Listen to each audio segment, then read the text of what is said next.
ডাকসু নির্বাচনের একটা সুন্দর আবহ তৈরি হয়েছে, যেটা ক্যাম্পাস ছাড়িয়ে গোটা বাংলাদেশে ইতিমধ্যেই পৌঁছে গিয়েছে। আমি বাংলাদেশ জাতীয়তাবাদী ছাত্র দলের একজন ক্ষুদ্র কর্মী। বাংলাদেশ জাতীয়তাবাদী ছাত্র দল জীবনের সকল সম্ভাবনাকে উপেক্ষা করে রাষ্ট্রের তরে নিজেকে বিলিয়ে দিতে শিখিয়েছে যে অনুভূতি, সে অনুভূতির নাম বাংলাদেশ জাতীয়তাবাদী ছাত্র দল। সেই ছাত্র দলকে ধারণ করে ক্যাম্পাসে ভর্তি হয়েছে 2016 সাল থেকে এখন পর্যন্ত সকল প্রকার প্রতিকূল পরিস্থিতিকে উপেক্ষা করে অতিক্রম করে আজকের এই জায়গাতে আমরা দাঁড়িয়েছি। আমি শুরুতেই স্মরণ করছি 24-এর গণ অভ্যুত্থানের সকল বীর শহীদদের, কারণ তাদের রক্ত এবং যারা আহত হয়েছে তাদেরকেও স্মরণ করছি। তাদের এই বন্ধুত্বকরণের মধ্য দিয়ে আজকে এই সুন্দর পরিবেশ তৈরি হয়েছে।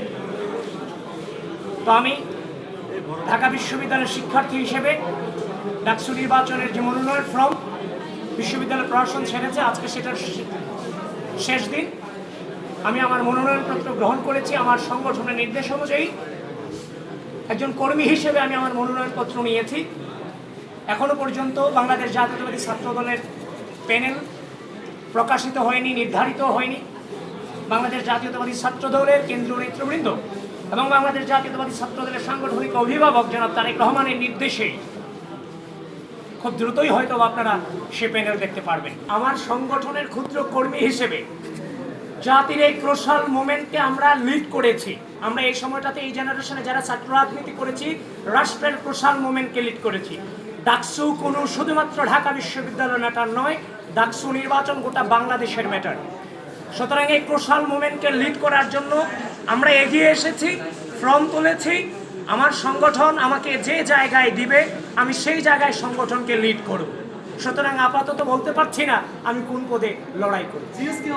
আমরা এখনো পর্যন্ত আনুষ্ঠানিকভাবে পূর্ণাঙ্গ প্যানেল কিন্তু আমরা ঘোষণা করিনি, আমার সংগঠন ঘোষণা করেনি।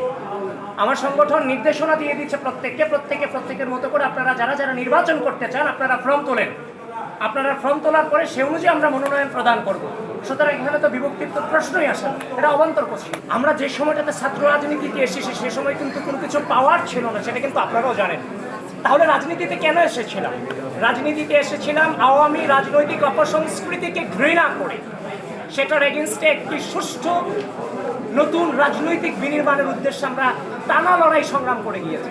ঢাকা বিশ্ববিদ্যালয়ে একটা স্টুডেন্ট ভর্তি হওয়ার পরে একদিকে ঢাকা বিশ্ববিদ্যালয়, আরেকদিকে সোহরাওয়ার্দী উদ্যান, সবচেয়ে ভালো জায়গা এবং সবচেয়ে খারাপ জায়গা।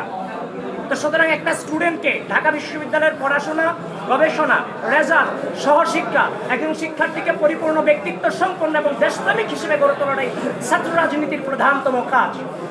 সুতরাং আমরা ঢাকা বিশ্ববিদ্যালয়ের শিক্ষার্থীদেরকে প্রপারলি মানব সম্পদে গড়ে তোলার জন্য যা যা প্রয়োজন নতুন বাংলাদেশের নতুন রাজনৈতিক সংস্কৃতিতে সেটা নিয়ে আসার জন্য সর্বাত্মক চেষ্টা করব। শিয়া বাটার ও ভিটামিন ই সমৃদ্ধ লিলি বিউটি সোপ, তারুণ্যময় উজ্জ্বল ত্বকের জন্য। রিমার্ক।